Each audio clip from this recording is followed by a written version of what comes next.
Hello students, welcome to RHchemistry.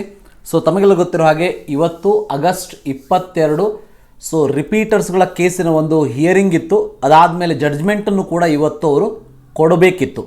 So ಆದರೆ ಹೈಕೋರ್ಟ್ದವ್ರು ಏನು ಮಾಡಿದ್ದಾರೆ ಅಂತಂದರೆ, ಸೊ ಹೈಕೋರ್ಟಲ್ಲಿ ಜಡ್ಜ್ಗಳು ಕರ್ನಾಟಕ ಎಕ್ಸಾಮಿನೇಷನ್ ಅಥಾರಿಟಿ ಅಥವಾ ಗೌರ್ಮೆಂಟ್ ಅಂತ ನಾವೇನು ಹೇಳ್ತೀವಿ ಅವ್ರದ್ದು ಮತ್ತು ರಿಪೀಟರ್ಸ್ಗಳ ಪರವಾಗಿ ಇರುವಂಥ ವಕೀಲರ ಎರಡೂ ವಾದ ವಿವಾದಗಳನ್ನು ಕೇಳಿಸ್ಕೊಂಡು ತಮ್ಮ ಒಂದು ಜಡ್ಜ್ಮೆಂಟನ್ನು ಸೆಪ್ಟೆಂಬರ್ 1ಕ್ಕೆ ರಿಲೀಸ್ ಮಾಡ್ತೀನಿ ಅಂತ ಹೇಳಿದ್ದಾರೆ.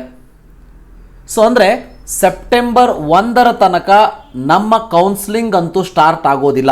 ಓನ್ಲಿ ನಿಮಗೆಲ್ಲ ಗೊತ್ತಿರೋ ಹಾಗೆ ಇವತ್ತಿನಿಂದ ಡಾಕ್ಯುಮೆಂಟ್ ವೆರಿಫಿಕೇಷನ್ ಸ್ಟಾರ್ಟ್ ಆಗಿದೆ.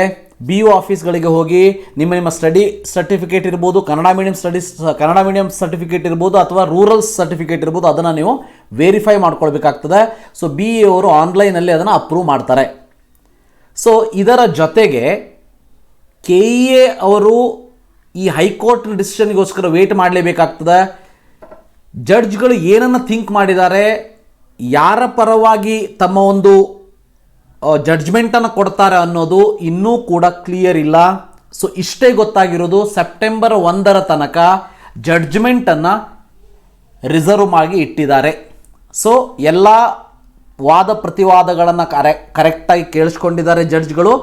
But honourable judge has heard argument from both the parties. Judgement has been reserved and the final decision is expected to pronounced on September 1st. ಅಂದರೆ ನಮ್ಮ ಕುತೂಹಲ ಸೆಪ್ಟೆಂಬರ್ 1ರ ತನಕನೂ ಕೂಡ ಮುಂದೆ ಹೋಗಿದೆ. ನೋಡೋಣಂತೆ ಕೋರ್ಟ್ನಲ್ಲಿ ಏನು ಡಿಸಿಷನ್ ಕೊಡ್ತಾರೆ ಅಂಥೇಳಿ. ಆದರೆ ಅದಕ್ಕಿಂತ ಮುಂಚೆ ನಿಮ್ಮ ಡಾಕ್ಯುಮೆಂಟ್ ವೆರಿಫಿಕೇಷನನ್ನು ಹಳೆಯ ರ್ಯಾಂಕಿನ ಆಧಾರದ ಮೇಲೆ ನೀವು ಮುಗಿಸ್ಕೊಂಡು ಬಿಡಿ. ಮುಂದೆ ಯಾವುದೇ ರೀತಿ ಟೆನ್ಷನ್ ಇರೋದಿಲ್ಲ. ಸೊ ಇದಿಷ್ಟು ಇವತ್ತಿನ video. Thank you. Have a nice day.